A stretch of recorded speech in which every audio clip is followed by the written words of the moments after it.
Hello, everyone. The new Rokarolla Android Trojan is targeting the financial sector in the United States and actually worldwide.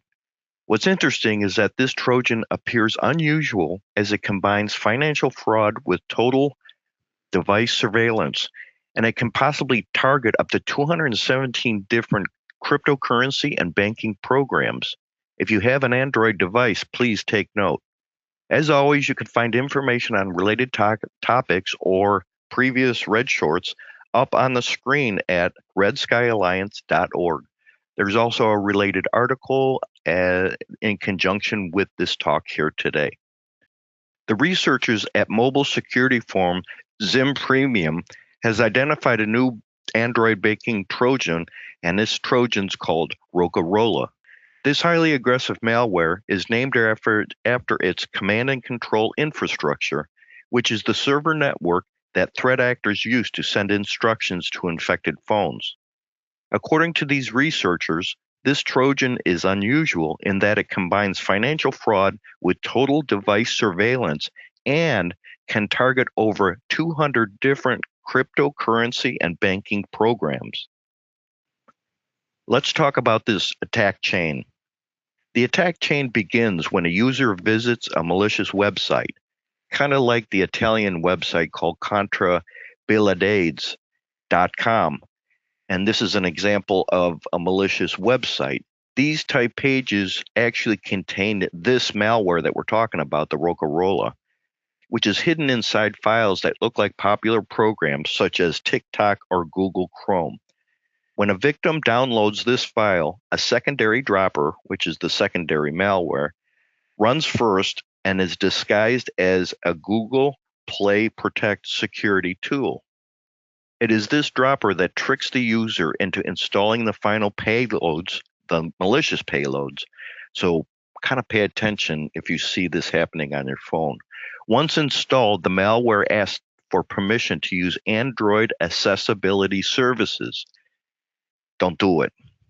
If you do, it takes over these services to monitor the phone screen and tracks coordinates without user intervention. It requests to become the phone's default SMS handler and default call handler for uninterrupted data interception. Further investigation revealed that Rokarolla uses fake screen overlays. When a victim opens an authentic financial application, it queries the server's endpoint to grab fake HTML-based phishing pages. And really, at this point, this is where the crime occurs. It then displays these fake login screens right on the top of the legitimate apps. It even puts a fake pin prompt over the phone's regular lock screen in order to steal your passwords.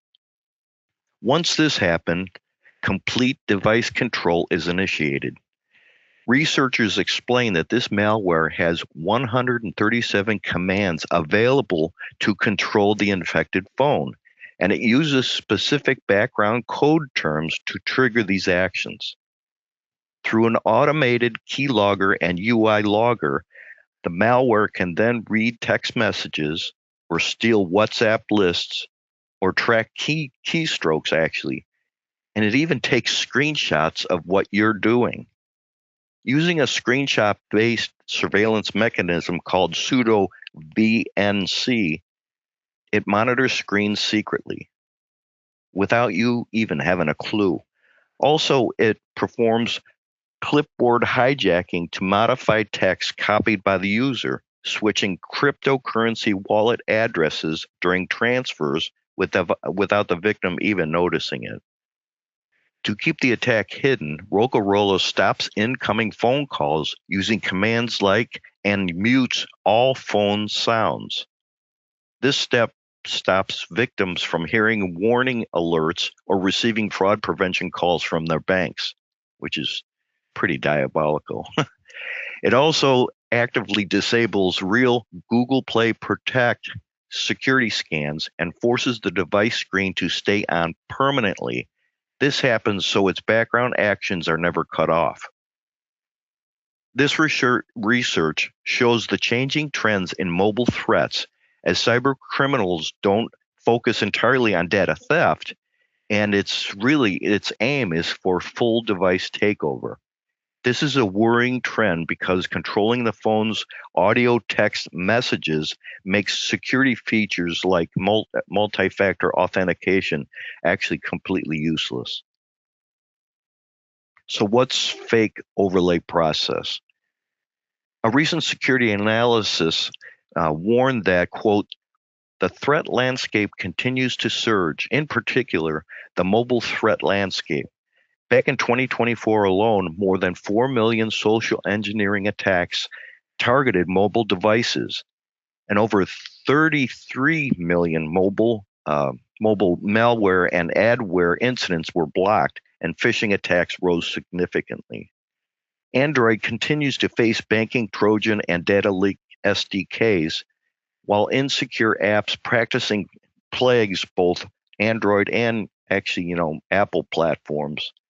Most of these attacks are aimed at PII, credentials, and financial data.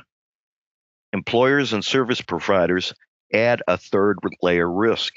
Each validation request is a new integration point, creating an additional attack surface. Bad actors could compromise employers' systems, abuse verification APIs, or phish organizations into over-collecting and mishandling sensitive data. Since employers often lack the same level of cybersecurity maturity as, say, government type systems, they may become the weakest link in this chain. The best protection against these types of threats is avoiding third-party links or pop-up ads for downloading files, denying accessibility service requests for unverified apps, and closely monitoring unusual screen behaviors like your device refusing to turn off. Banking Trojans are a reality, and we must keep our vigilance alive. If you think something is suspicious on your phone, like various pop-ups you never saw before, it most likely is malicious. Yes, it's a daunting task, but the bad guys are hoping your attentiveness is down and you click on their lure to take over your phone and, more insidious, all your money funds. So don't ever think, God, this will never happen to me. Stay alert to this type of fraud because it's out there and it's prevalent. With that, stay alert, stay attentive, and beware of these type of malicious banking, fraud applications like Rokarolla. Have a good day, and we'll see you all next week.